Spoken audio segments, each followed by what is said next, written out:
It's the Real Estate Podcast, brought to you by ANZ Home Loans for financial well-beings. And welcome back to another episode of the Real Estate Breakfast. We report on the real estate information for you 7 days a week, as heard on Spotify, iHeartRadio, Apple Podcasts, or wherever you get your podcast from in 2025. And remember to take it easy out there. Exercise patience on the roads, because it's something that we've got to do a lot more than our parents ever did. Different landscape, of course, in 2025. Roads are deadly. They are a killer, with people still dumb enough to text while they are driving, which makes cars a 2-ton missile of steel if it hits you. So yeah, you want to make it back home safe and sound. It is a Tuesday morning, January the 14th. Once again, we are back into the time tunnel coming up next with our summer series of real estate podcasts. You're listening to the Summer Series on the Real Estate Podcast. You know, supply and demand, if there's a lot more property on the market in spring, you're probably better off not to be selling in spring. You're better off to be selling when there's, maybe in winter when there's less property on the market to get the best out of it. But the market itself is a little bit patchy, but we're starting to see some really strong results come back in, and then buyer sentiment around the market and also vendor sentiment around the market is probably giving a little bit more confidence with the interest rates holding, and we'd love for them to drop that little bit further or start to drop, which will bring, more positivity and I guess buyers to the marketplace and vendors putting their homes on the market. So a bit more confidence around things, but the market's still ticking along and we're still getting some strong results. Now, I understand, Ryan, you had a property recently that sold very, very fast, and it's very unusual in terms of what happened. So perhaps just explain to people what took place. Strange is one way to put it. It was over within a minute and a half tops, I think, once I got through my preamble. But yeah, we had an auction in Brighton, a beautiful home. It was a fantastic campaign. We had really good interest in the property. We knew we had the buyers there on the day. We had a beautiful spring morning. The sun was shining. We had a north-facing aspect, so it was, everything was there. The makings for a perfect auction. We know we had the buyers, the multiple inspections, so everything that we thought and knew that was going to be the makings of a really good campaign and good auction result. Went out there and asked for an opening bid at the bottom end of our range at 2.5. I had 2 bids come in at the same time, one at 2.5, and then we had a knockout bid at 3 million. So $500,000 above what I was asking. And in my 15 years of real estate and as an auctioneer, I've never had that happen, and I don't know if it will happen again, but the strategy for that buyer definitely worked. They were able to secure the property and take that opportunity away from everybody else, and that's okay. That's what you need to do in order to buy property. I think the most important thing, we got a fantastic result for our vendors, and it's cliche, but that's why I do the job. It's to get great results for my clients and to be able to have those stories and talk that through with people. It's not to be an expectation I wouldn't have thought from vendors going forward, but for the vendors that we sold for, it was a fantastic outcome and couldn't have happened for to better people. I'm just thinking of the vendor, listening in on the auction, and you own the property and you're thinking, yeah, a little bit over the reserve would be quite nice. And then you suddenly hear it and you'd be thinking, did I hear that right? And you were probably thinking the same. Is that right? So when that was shouted out, you would have asked, surely, excuse me, am I hearing that correctly? Well, I didn't do that because I didn't want to get them to second guess their thought process. It was, I'll take you 3 million, ladies and gentlemen. We're on the market and we will be selling because we were well and truly above the reserve price. The thing with this is the buyers have sat down, they've worked it out. They've gone, right, this is a quality property. This is something that is going to go over the reserve, probably plenty over the reserve. Look at the day, as you said, you just described it, north-facing, sunshine streaming in.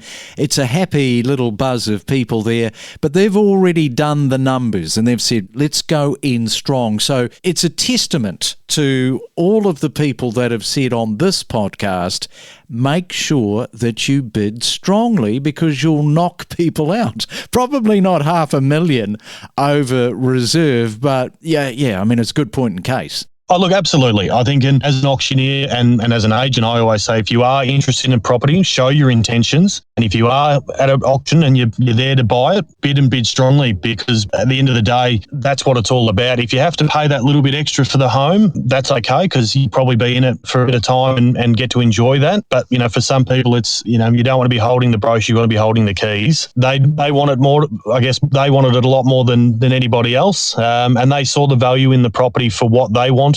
I know we had a handful of other buyers that didn't get an opportunity to get their hand up. They saw value in the property at their price, but this buyer was adamant that they were going to pay what they needed to get it, and good on them in securing the home and their future going forward. And I actually started to love really doing monotonous, repetitive tasks like sanding the floor or nail punching. I don't know if you know about building, Craig, but, when you put plywood sheets up on a wall or on the ceiling, you've got to punch in the nails with a nail punch and a hammer to make them flush with the wall, and then before you can paint them. But, you have to do that for every single nail through all the different, the whole wall. So those tasks actually were very calming because I didn't have to make any decisions, and with the relationship kind of a bit rocky during the build, I didn't have to think about that while I was doing it. So you kind of find your little points of calm, I guess, when you're doing a big overwhelming task like that. You mentioned that you were in a relationship at the time, and I think for any couple, married couple or otherwise, if you're doing a renovation, I would imagine that it creates a lot of stress. I've never had to do that with a partner, but yes, no question, it has led to many marriages going sideways.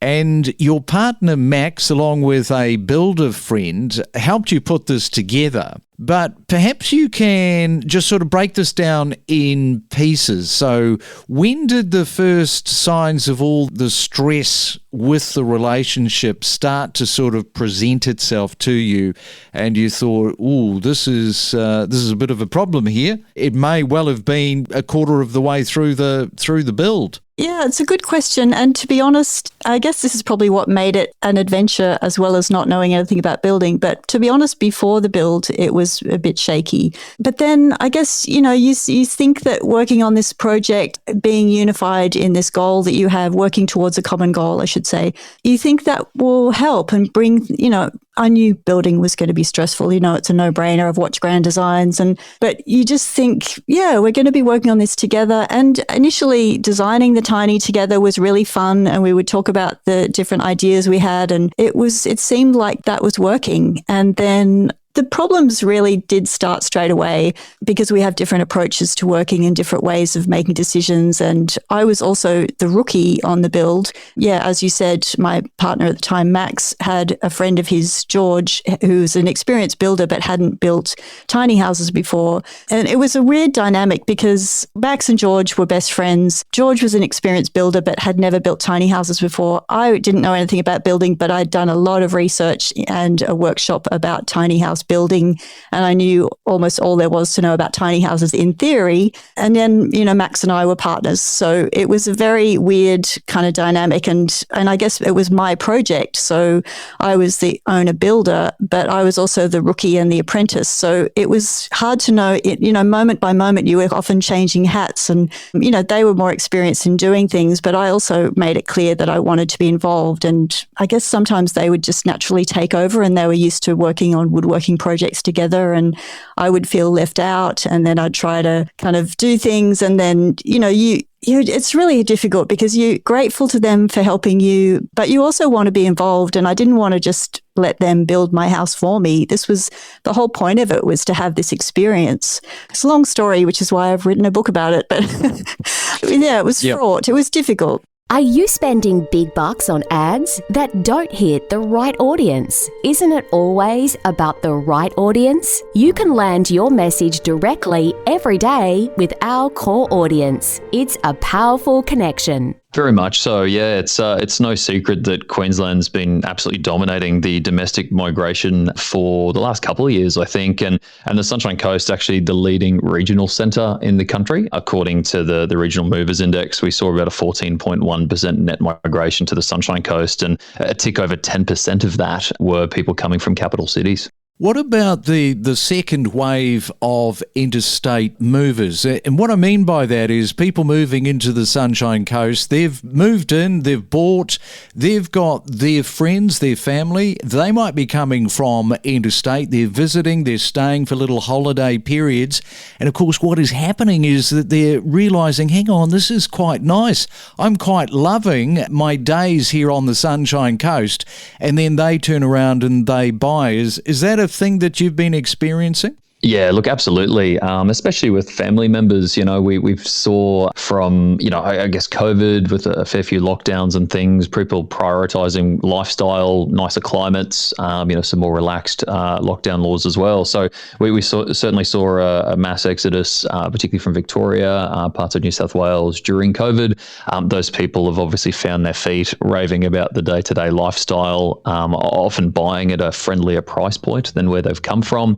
And over the last 2 or 3 years, we've seen their friends and family visit, get a taste for it, and on the balance of all things, decide that it's perhaps a great place to settle. So, a lot of parents coming up to be close to their kids or grandkids, but also, friends or kids coming up to be closer to the parents. Now, you talk about the Queensland grants for those new builds. What's been going on with those developers your way? The investors still sort of getting into the market? Yeah, look, certainly a few investors with interest rates going a bit higher. We're seeing, and certainly with the demand of people that want to call the places home, owner-occupiers being a majority of buyers at the market, but it does depend as well somewhat on which segment of the market. Now, since we're talking about median values, we better look at the Maroochydore market in terms of what is happening with those. Absolutely. So the Maroochydore median house price sitting just shy of 1.1 million at the moment, and the median apartment price just shy of 800,000. And we almost, I guess, with the apartment space, have almost two different markets within that. Some of the most expensive properties in Maroochydore are actually the high-end apartment space, along with a number of entry-level sort of townhouses, brick and tile, and two-bedroom apartments. We are more than just a real estate podcast. Follow each week all of the main talking points and know your property. And Tina, welcome to the Real Estate Breakfast this morning. You are in a great little spot there. Thank you, Craig. Thanks for having me. Yes, we do live in paradise, that's for sure. It's gorgeous. As far as your area is concerned, very interesting. If you go all the way back to the GFC, it was going, Mackay as a region was going pretty great guns. Then, unfortunately, the GFC hit. I just want you to sort of talk to that, because we were just saying yesterday what was happening in the regional areas with people selling up. They're still performing pretty well with profits reaching up to 245,000. That is the highest since 2009. I know it's a little bit different in Mackay, because it really just stopped after the GFC for those people that bought before GFC. So perhaps you could just sort of explain that to our listeners, and then what's been happening over the last few years. So yeah, basically pre-GFC, Mackay was in incredible condition from a real estate perspective. We are very heavily impacted by the mines here. So coal prices were strong, real estate prices were high. There was lots of confidence in the market. Then, as we all know, GFC hit and it impacted the property prices in Mackay very, very dramatically. So if people purchase a home here for, say, $600,000 between 2010 and 2013, 3 or 4 years later, it was basically worth $300,000. Since COVID, as we all know, COVID did the real estate industry globally a favour.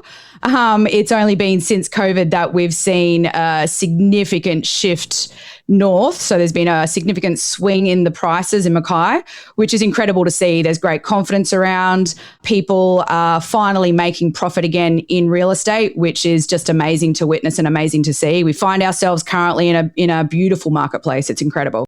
Yes. Now, the reason that I got you to explain that, of course, is it's quite a long period of time. Somebody has bought pre-GFC. We're going all the way back to 2007, 2006. And for those that have decided to hold on to their properties, not everybody, of course, was in that situation. Some had to sell for a loss. But because of COVID, they've been able to get all that money back in terms of what the value of the property is. Yes, absolutely correct. And I mean, for the last couple of years, it's just been great, like better than great. It's been amazing to see people finally get back what they paid and then start making a little bit of profit. And the last 2 years in Mackay have been truly incredible from a real estate standpoint. And specifically this year, like we just are consistently seeing beautiful results for our homeowners around the region. There's a lot of people buying in Mackay, which is just brilliant to see. And I say to people all the time, when real estate markets are strong, it just creates confidence, especially in a regional community. Like, you know, Mackay's a beautiful city, great people, lots of people stay here for their entire lifetimes. And when real estate's strong, it's exciting and it's confidence building. And tell us a little bit about, you've got a property, I think, which is coming up to auction maybe next week. And the property currently owned by an American-British producer who is the stepson of C.S. Lewis. So this is a little bit of famous activity going on, and it's a 63-acre property spread over a very large block by the sound of it. Yeah, absolutely. I was sent an email about 6 months ago from his family just to have a conversation. And we've been working on it for the last 6 months to, I guess, bring it to fruition. It's truly incredible. It's a 7-minute boat ride off the mainland. It is a genuine slice of paradise. It's incredible. We connect you to the best real estate information across Australia. The Real Estate Podcast.